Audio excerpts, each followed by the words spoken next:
Hello বন্ধুরা, আমি education টিউটোরিয়ালে আবার তোমাদের সবাইকে স্বাগত জানাচ্ছি। আচ্ছা, আমি ন্যায় দর্শন নিয়ে আলোচনা করছি।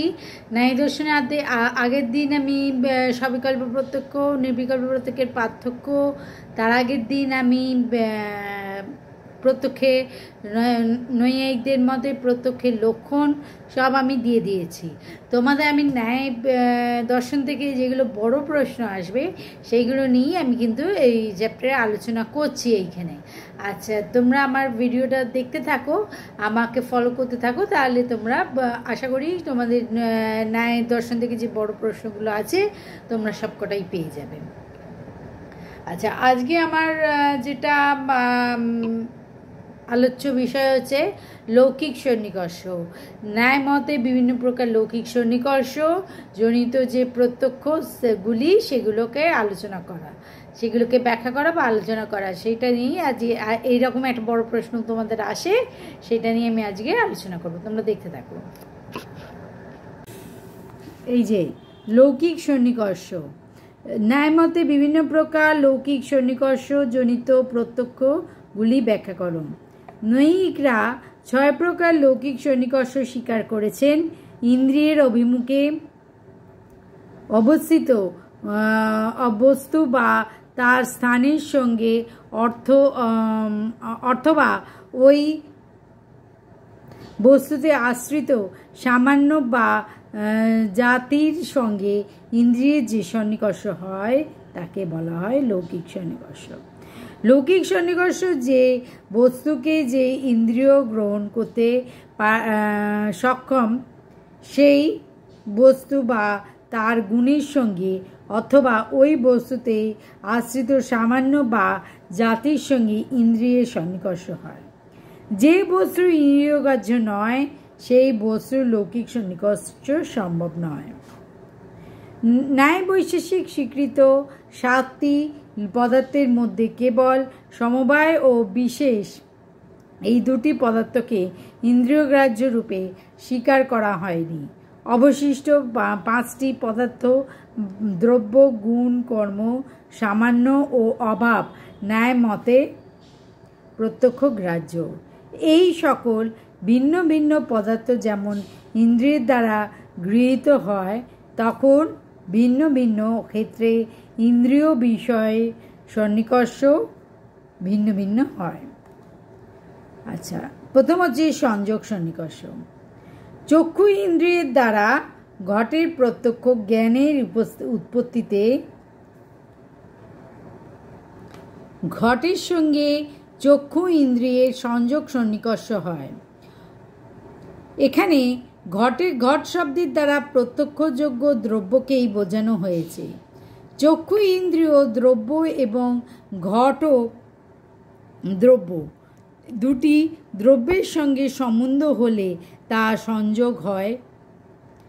যদি ওই দ্রব্যের মধ্যে যদি অবয়ব এবং অবয়ী না হয়।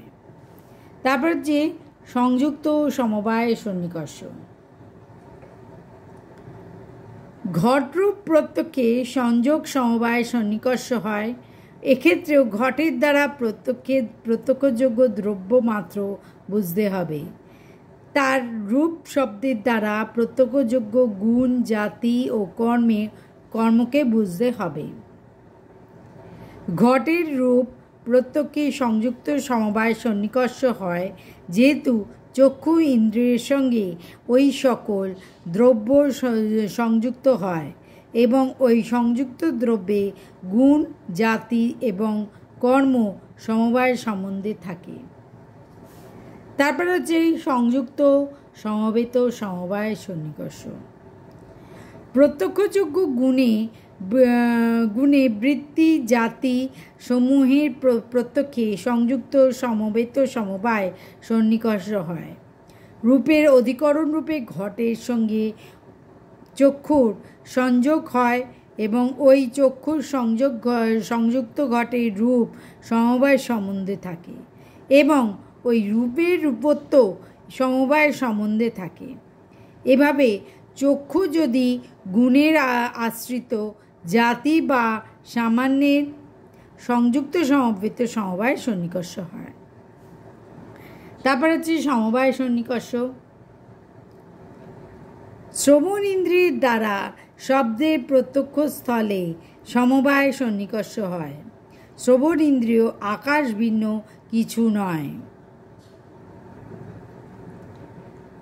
আমাদের কানের মধ্যবর্তী আকাশই শ্রবণ ইন্দ্রিয়। শাস্ত্রীয় কথায় বলা হয় কর্ণ বস্তু দ্বারা অবিচ্ছিন্ন আকাশের ক্ষেত্রত্র। আকাশের সঙ্গে শব্দের সমবায় সম্বন্ধ, কেননা আকাশ হলো শব্দের সমবায়ী কারণ এবং শব্দ হলো আকাশের গুণ। তারপর হচ্ছে সমবেত সমবায় সন্নিকর্ষ। কর্ণ ইন্দ্রিয় নামক সীমিত আকাশে শব্দ গুণ সমবায় সম্বন্ধে থাকে। এখন শব্দত্ব নামক জাতি শব্দগুণে আবার সমবায় সম্বন্ধ থাকে। এই জন্য শব্দের জাতির প্রত্যক্ষে যে সন্নিকর্ষ হয় তাকে বলা হয় সমবেত সমবায় সন্নিকর্ষ। তারপর হচ্ছে বিশেষ্য বিশেষণ ভাব সন্নিকর্ষ।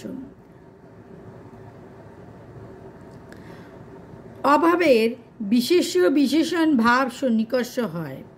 আমরা ভূতলে যখন ঘটগুলি দেখি তখন ভাব বস্তুর প্রত্যক্ষ হয়, কিন্তু ভূতলে ঘটটি না থাকলে ভূতলে ঘটের অভাব হয়।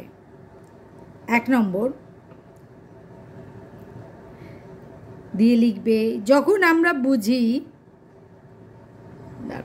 দেখতে পাচ্ছ, যখন আমরা বুঝি ঘটাভাব বিশিষ্ট ভূতল, তখন ভূতল হয় ঘটাভাবের অধিকরণ, আর অধিকরণের আধেয় হলো ঘটাভাব।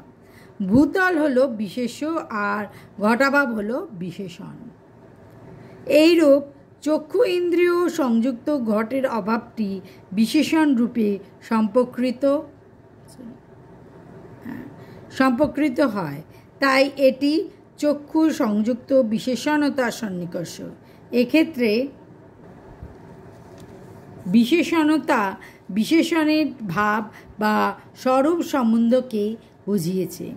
2 নম্বর হচ্ছে, আবার কখনো কখনো আমরা বলি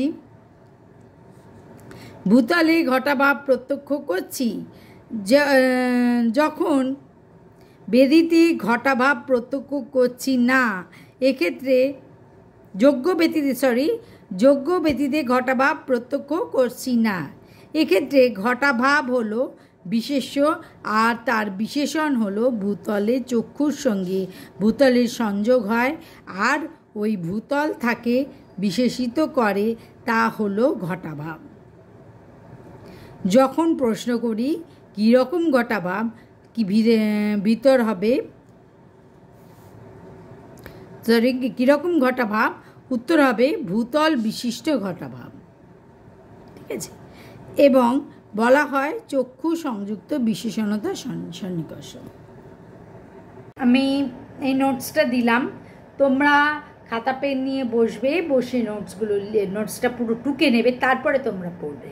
ঠিক আছে, তোমরা এই নোটসটা লিখলে আমি 100% তোমাদের গ্যারান্টি দিচ্ছি তোমরা ফুল মার্কস পাবে।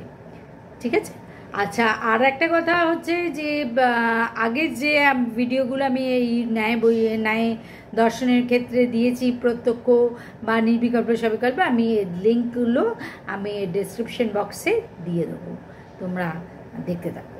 ঠিক আছে।